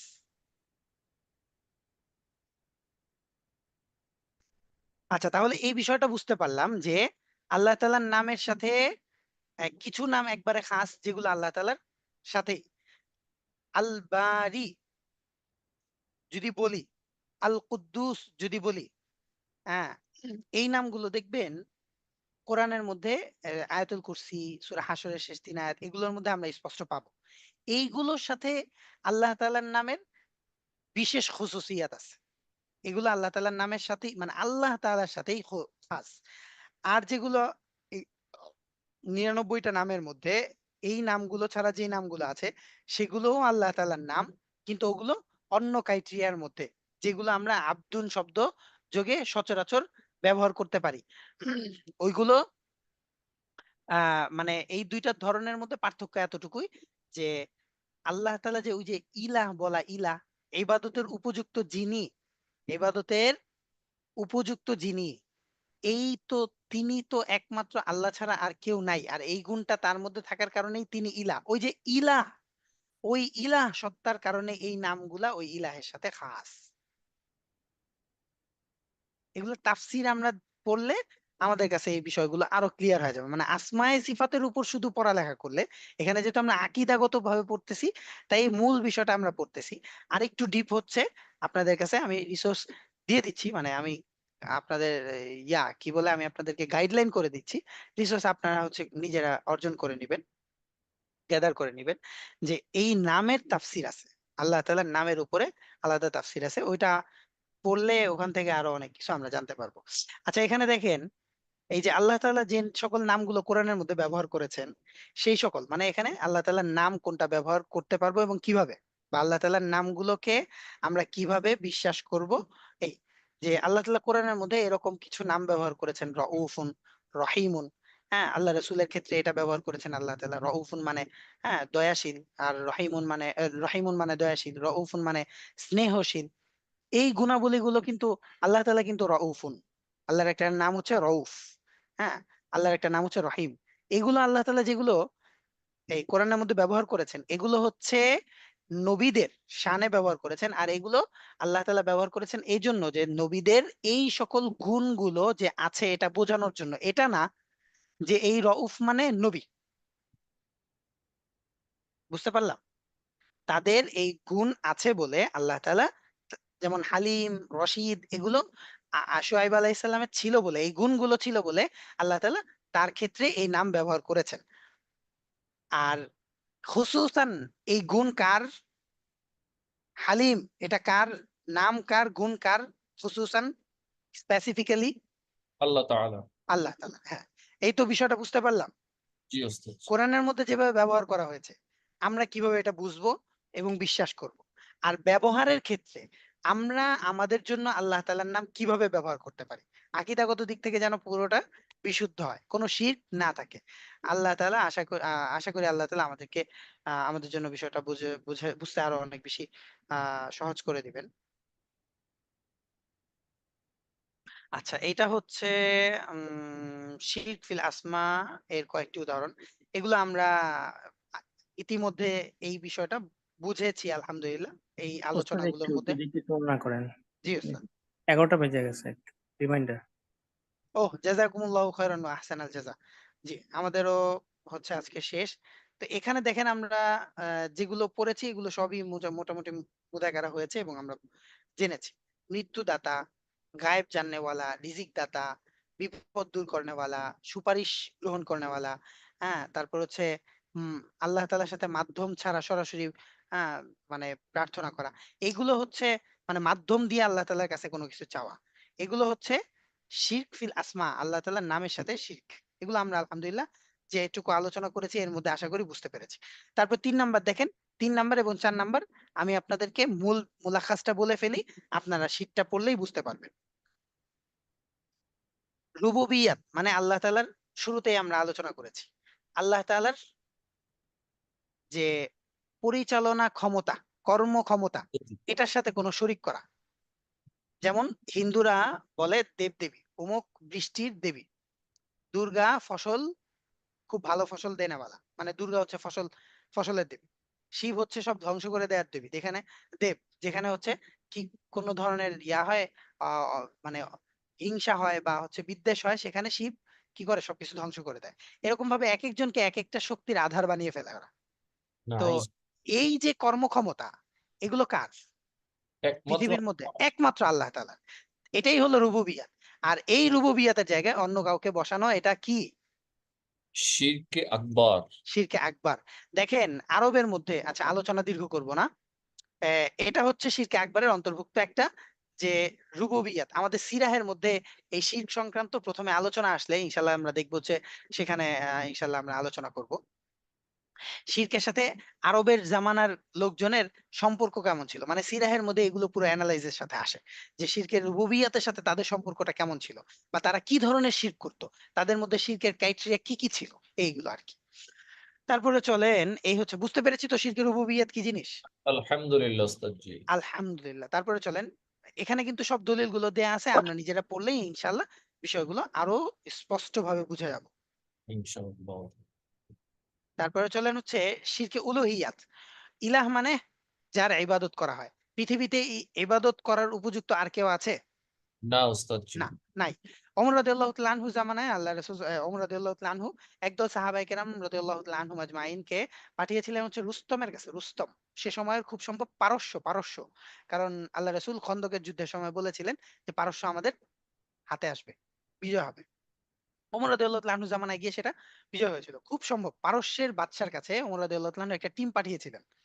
তাদের ওই বাচ্চার কাছে দাওয়াত দেওয়ার জন্য। তো সেই বাচ্চার কাছে দাওয়াত দিতে গিয়ে ওই সাহাবী যখন দাওয়াত দিবেন তখন ওই বাদশা বলেছিল যে আমরা তো আমাদের জীবনের একটা উদ্দেশ্যকে লালন করি, যে আমাদের জীবনের উদ্দেশ্য হচ্ছে যে এই যে জীবনটা তো এক সময় শেষ হয়ে যাবে, যতক্ষণ থাকবে ততক্ষণ পর্যন্ত আমরা কে কত বড় রাজত্বের অধিকারী হতে পারি, মানে কে কত বড় বাচ্চা হতে পারি, এটা হচ্ছে আমাদের জীবনের উদ্দেশ্য। তো তোমরা আসলে তোমাদের জীবনের উদ্দেশ্যকে কি বলো, বা তোমাদের জীবনের উদ্দেশ্য কি? তখন ওই সাহাবী আহ তাকে দাওয়াত দিয়েছিলেন, মানে এই কথাটাই বলেছিলেন, এইটাই দাওয়াতের অংশ।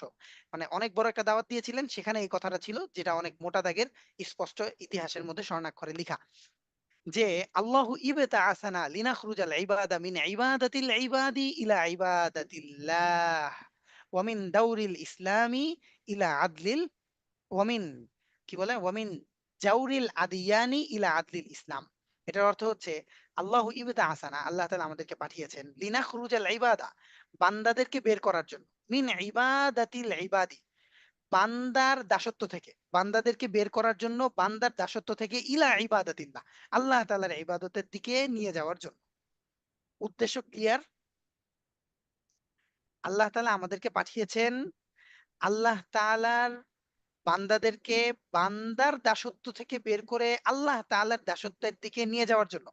ওয়ামিন জাউরিল আদিয়ানি, এবং ধর্মের চক্রাবৃত্তি থেকে বের করে ওয়ামিন জাউরিল আদিয়ানি ইলা আদলিল ইসলাম, ইসলামের ন্যায় পরায়ণতার দিকে নিয়ে যাওয়ার জন্য। বাস, ক্লিয়ার। দারুণ এবং চমৎকার বলেছেন।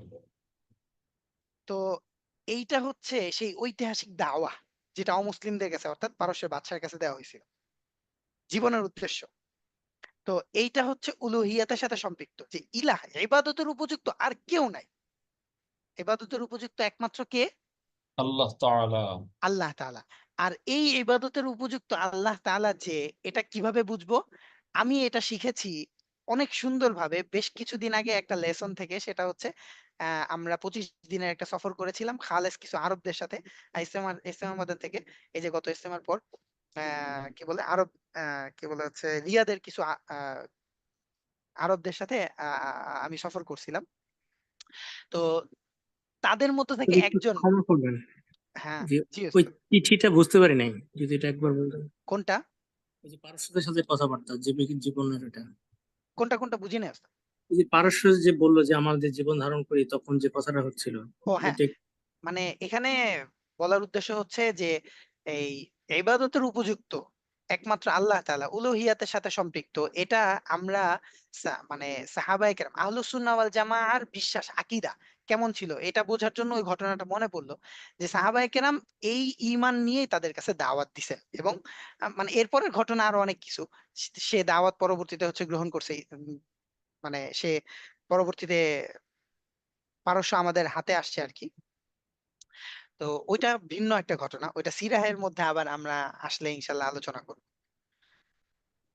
মানে বুঝতে পেরেছেন ওইটা ঘটনাটা কেন বললাম? ওইটা হচ্ছে জি জি বুঝতে পেরেছি। আকীদাগত দিক থেকে আহলুস সুন্নাহ ওয়াল জামাআর আকীদা কি, ওই যে ওই কথাটা হচ্ছে এটার সাথে সম্পৃক্ত। জি জি যে আহলুস সুন্নাহ ওয়াল জামাআর আকীদা এটাই, যে আল্লাহ আমাদেরকেও এই উদ্দেশ্যেই পাঠিয়েছেন।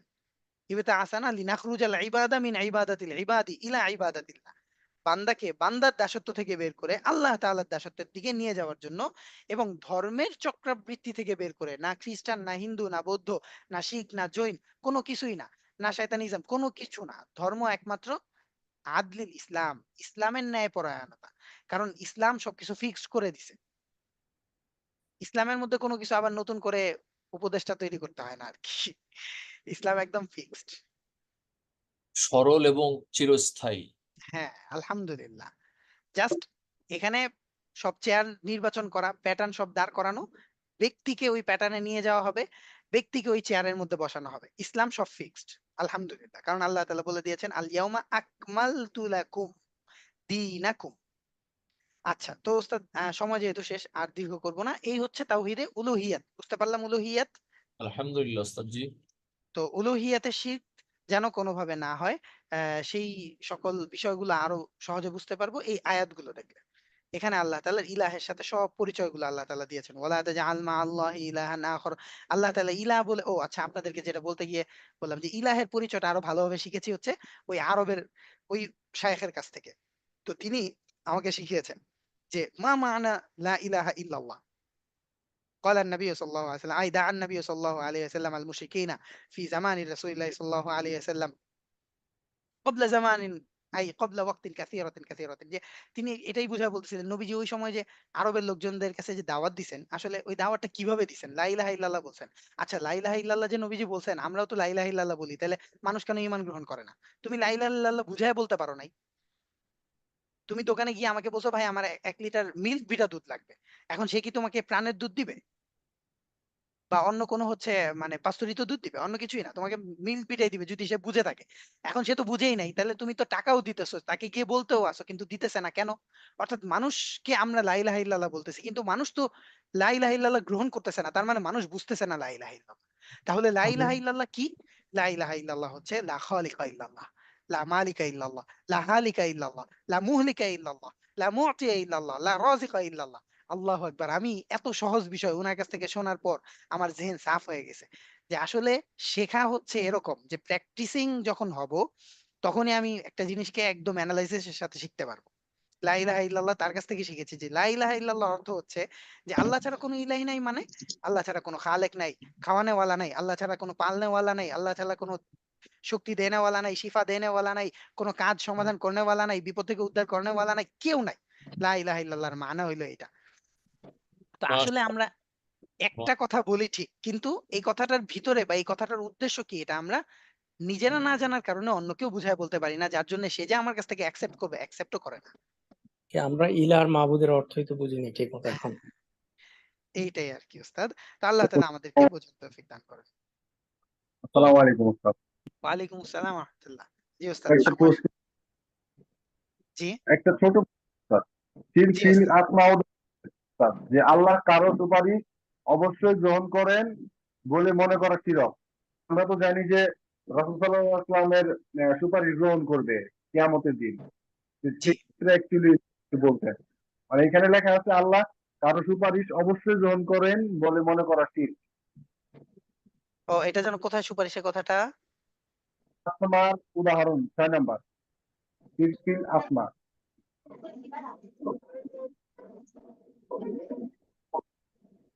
জি উস্তাদ, জি 6 নাম্বার, জি উস্তাদ, জি।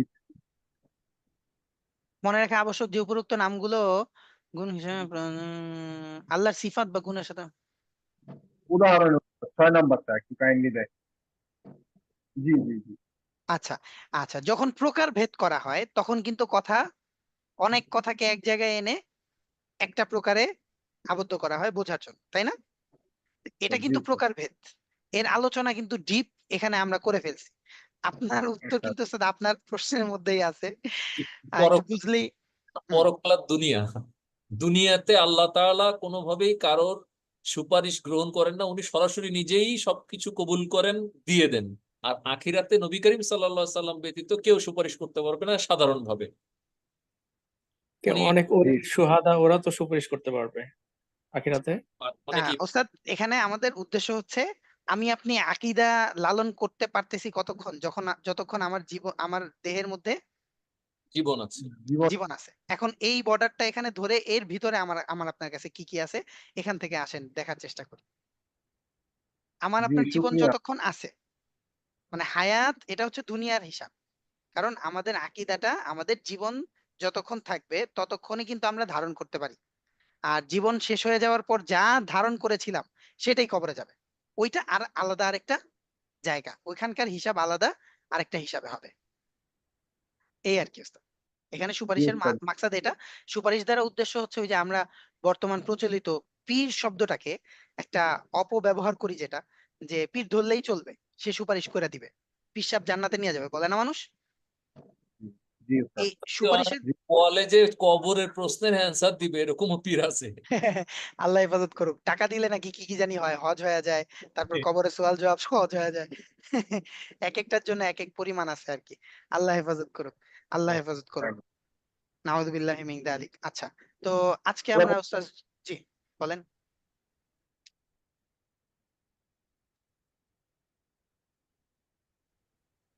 আচ্ছা ঠিক আছে উস্তাদ। তো আল্লাহ তাআলা আমাদেরকে আজকে যতটুকু পড়লাম এর উপর পরিপূর্ণভাবে আমল করার তৌফিক দান করুক। উস্তাদ একটা জিনিস মিস হয়ে গেছে, এটা হচ্ছে এই টপিকটা। না এটা না, দোয়ার একটা টপিক আছে, এই টপিকটা আমাদের আকীদার সাথে সম্পৃক্ত। এই যে দোয়া চাওয়ার অবস্থা, না কোথায় গেল এটা? আচ্ছা লাস্ট একটা টপিক আর কি, এই টপিকটা বাকি রয়ে গেছে।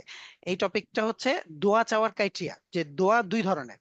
দোয়া কয় ধরনের? একটা হচ্ছে দোয়া, একটা হচ্ছে ইস্তেগাসা, ওই যে সুপারিশ করা বা কারো মাধ্যম হয়ে চাওয়া, এইটা একটা বিষয়। আরেকটা হচ্ছে সচরাচর সাধারণত আমরা যেটা করি, আমরা আল্লাহ তাআলার কাছে চাই। আরেকটা হচ্ছে মাধ্যম হয়ে চাই।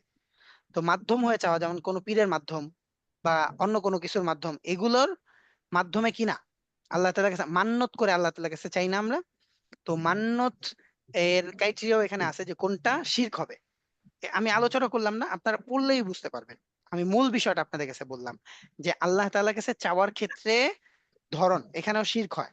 তো চাওয়ার ক্ষেত্রে আমরা সচরাচর যেটা আল্লাহ তাআলার কাছে চাই, হাত তুলে চাই, বা কোথাও হাঁটতেছি যে আল্লাহ আপনি যেন বাজারে গিয়ে এটা পাই, হ্যাঁ মনে মনে দোয়া করতেছি, এইসব কিছু হচ্ছে আল্লাহ তাআলার কাছে দোয়া। আরেকটা হচ্ছে ইস্তেগফার, মাধ্যম হিসেবে চাওয়া আল্লাহ তাআলার কাছে মান্যত করে, ওই যে পীর সাহেবের দ্বারা, এই আলোচনাগুলো সব আছে যে কোনটা শিরক হবে। ঠিক আছে ওস্তাদ, তাহলে আমাদের এই ওয়ালাইকুম বিষয়ে আসসালাম। জি ওস্তাদ। উস্তাদ, মা বাবার দোয়া নাকি সরাসরি কবুল হয়, তো আমি মাঝে মধ্যে আম্মুকে বলি যে আমার জন্য এই দোয়াটা কইরো, এটা মানে কি হবে? কি দোয়া ওস্তাদ? মানে যে কোনো কিছু, মনে করেন আমার জন্য এই দোয়াটা কইরো, জানি আমার মানে সুখ শান্তি, বা আমার জানি কোনো এমন মানে অনেক কিছু আর কি বলি। আম্মুকে বলি যে আম্মু তুমি দোয়া করো, জানি তোমারটা তো সরাসরি কবুল হবে আমার ক্ষেত্রে। আহ হ্যাঁ, আপনি তো খুব ভালো একটা কাজ করেন ওস্তাদ, এটা তো নির্ভরযোগ্য একটা জায়গা দোয়া কবুলের। এবং আচ্ছা উনি খুব লাকি ওস্তাদ যে ওনার আব্বা মা এখনো জীবিত আছে, আমাদের অনেক আব্বা মা নাই। আল্লাহ ওনার আব্বা মাকে, সবার আব্বা মা যারা জীবিত আছে, অনেকদিন হায়াত দারাজ করুক। আমিন আমিন আমিন, পৃথিবীর প্রত্যেকটা মা বাবাকে আল্লাহ তাআলা কবুল করেন। আল্লাহ আল্লাহ।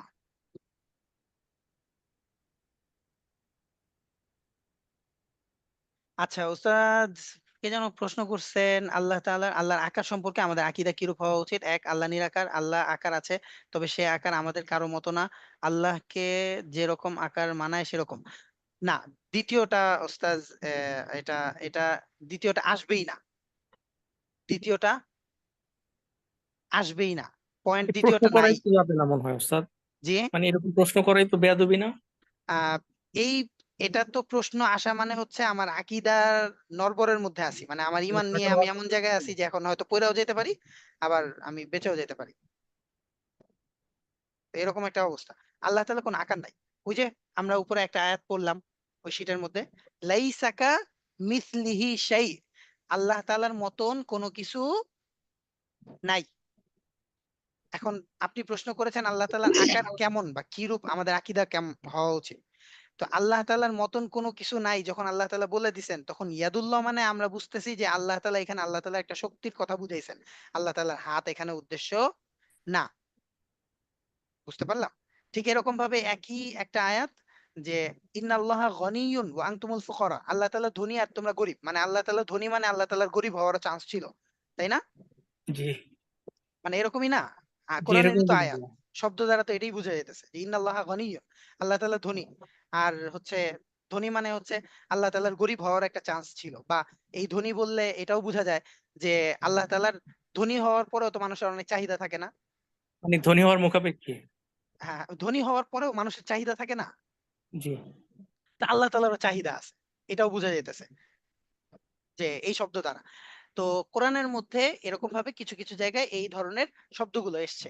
তো এইটাই হচ্ছে আমাদের আসলে শেখার বিষয়, যে আকীদাতগত দিক থেকে আমরা এটাকে কিভাবে শিখবো। সব শব্দের অর্থ সব সময় একই রকম হয় না। বলে না যে দাঁড়া তোরে আমি দেখাইতেছি এখন, এই কথার উদ্দেশ্য কি এটা যে তুমি এখানে দাঁড়াও আমি তোমারে দেখাইতেছি? এই কথার উদ্দেশ্য তো এটা যে তুই এখান থেকে তাড়াতাড়ি যা, জি, স্যার। তাই না? তো আমরা বললাম একটা, বুঝাইতেছি আরেকটা। তো এরকম যেমন এই যে সন্তানের উপর তার বাবার হাত। হ্যাঁ হ্যাঁ, তো এরকমই আর কি, এই আয়াতের এরকম কিছু আয়াত আছে যেমন এই আয়াতের মধ্যে আল্লাহ তাআলা গনিয়ন শব্দটা বলার উদ্দেশ্য হইলো এইটা, গনিয়ন দ্বারা উদ্দেশ্য এটা না ধনী, বরং গনিয়ন দ্বারা উদ্দেশ্য হচ্ছে নির্মুখাপেক্ষী, কোনো কিছুর মুখাপেক্ষী না। আর ওয়া আনতুমুল ফুকারা, তোমরা ফকির মানে তোমরা সবকিছুর মুখাপেক্ষী। এবার জি মানাইছে না আল্লাহর সাথে? জি স্যার। হ্যাঁ, এটাই হচ্ছে বোঝানোর উদ্দেশ্য। এই জিনিসটাই হচ্ছে আমাদের আকীদাগত বিষয়। এটাকে এভাবেই জানা, এভাবেই শেখা। ঠিক আছে স্যার ওস্তাদ, আমি কোরআনে আজকে বলা আছে যে আল্লাহ সবকিছু পরিবেষ্টন করে আছে, আমরা তো এটা বললেই তো চলে। এখানে অর্থ আল্লাহ সবকিছু পরিবেষ্টন করে আছেন মানে আল্লাহ তাআলার কুদরতি একটা শক্তি দ্বারা আল্লাহ তাআলা সবকিছুকে বেষ্টন করে রাখছেন। জি শাব্দিক অর্থের সাথেই সবকিছু হয় না আর কি। জি স্যার। লা ইলাহা ইল্লাল্লাহ। আল্লাহ তাআলার দর্শন কিভাবে পাবো? আরে খুব মজার একটা প্রশ্ন। জান্নাতে যাইতে হবে ওস্তাদ, জান্নাতে আল্লাহ তাআলার দর্শন আর হুরের দর্শন, এই দুইটাতে মুমিনের যে একটা ফিলিংস, আল্লাহু আকবার ওস্তাদ। জান্নাতের আলোচনা মানেই ঈমান বৃদ্ধির আলোচনা। কিন্তু আমি আপনাদের সাথে আজকে 19 মিনিট অনধিকার চর্চা করে ফেলেছি। এজন্য আজকের মতন আমরা বিদায় নিচ্ছি। মুস্তাফি, আপনার কথার সাথে একটু অ্যাড করি, জান্নাতের স্বপ্নিল নামে একটা বই পাওয়া যায়, ইবনুল কাইয়িম জাওজিয়া রাহমাতুল্লাহ আলাইহির। বইটা সবাই পড়ার অনুরোধ থাকবে। জাযাকুমুল্লাহ ওস্তাদ, আমার তো ভুলেই গেছিলাম বইটার কথা। ওস্তাদ, এগুলি কি পড়তে পারবো আমরা? জি জি জি, ওস্তাদ, অবশ্যই অবশ্যই, কেন নয়। স্বপ্নিল আকিদার কন্ট্রাডিকশন আসবে তো? হ্যাঁ, আকিদার কন্ট্রাডিকশন আসবে? না ওনাদের না না, ওস্তাদ আমার জন্য পড়তে এটার পারবে। মধ্যে আকীদার কন্ট্রাডিকশনের কিছু নাই তো ওস্তাদ। ও এটার মধ্যে আচ্ছা, না বরং হলে আপনার আরো ওনাদের টুইস্ট বাড়ায় ওস্তাদ তো দিবে। আবার অন্যরকম। তো জান্নাতের স্বপ্নিল ও ভুবন। আচ্ছা আচ্ছা আচ্ছা আচ্ছা, ওনাদের ওস্তাদ তো একটু অন্যরকম, তো হ্যাঁ ওদের বুঝতে কাছ পারছি। থেকে নেওয়া যাবে কিনা এরকম তো একটা না, প্রশ্ন আসতে পারে। ইবনুল কাইয়িম জাযী রাহিমাহুল্লাহর ওই ওখানে আলোচনাগুলো দেখবেন হাদিসকে কেন্দ্র করে আলোচনা আছে।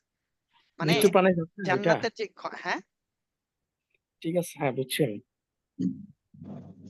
আহ, ওখানে টপিক আর কি জান্নাত। ওই টপিকে হাদিসের যে ঘটনাগুলো আছে এবং সাহাবীদের যে আসার গুলো আছে ওগুলোকে নিয়ে আসছেন তিনি। এবং ওস্তাদ যেটা ওই যে ওই অনুবাদ জামিল আহমেদ করেছেন, এটা মাকতাবাতুল আজহার থেকে প্রকাশিত। হ্যাঁ, ওইটা আরো বেশি সুন্দর। জি, জি। আচ্ছা ঠিক আছে ওস্তাদ, তাহলে সুবহানাল্লাহি ওয়া বিহামদিহি, সুবহানাকাল্লাহুম্মা ওয়া বিহামদিক, আশহাদু আল্লা ইলাহা ইল্লা আনতা আস্তাগফিরুকা ওয়া আতুবু ইলাইক। আসসালামু আলাইকুম ওয়া রাহমাতুল্লাহ।